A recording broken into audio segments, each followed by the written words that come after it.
مزوتراپی یکی از روش‌های در واقع ضد ریزش مو هست برای کسایی که چکاپ شدن، مشکل اندوکراین یا مشکل غددی ندارن، هورمون هاشون سطح طبیعی داره و یه مشکل داخلی یا غددی ندارن. بعد از اینکه این رو بررسی کردیم و هیچ کدوم از این دلایل نبود، توی یه سری از موارد مثل ریزش‌های موی ناشی از بیماری‌های استرسی مثل تلوژن افلوویوم یا شرایطی که باعث ریزش موی شدید میشه، توی این موارد خیلی میتونه کمک کننده باشه. به اضافه پترن ریزش موهای ارثی هم که توی به آندروژنیک آلوپشیا معروف هست، توی اون افراد هم میتونه بهمون کمک کننده باشه.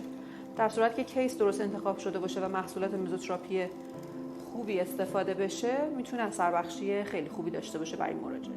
باید حداقل 5 تا 6 جلسه حداقل دوره درمان با فواصل هر 2 هفته یک بار تکرار بشه که ما بتونیم نتیجه بخشی خوبی رو داشته باشیم. معمولا از جلسه سوم شروع اثرات درمانی رو حس می‌کنیم، ولی خب گاهی وقتا مراجعین ما زودتر هم متوجه تاثیر اثرات درمانی میشن.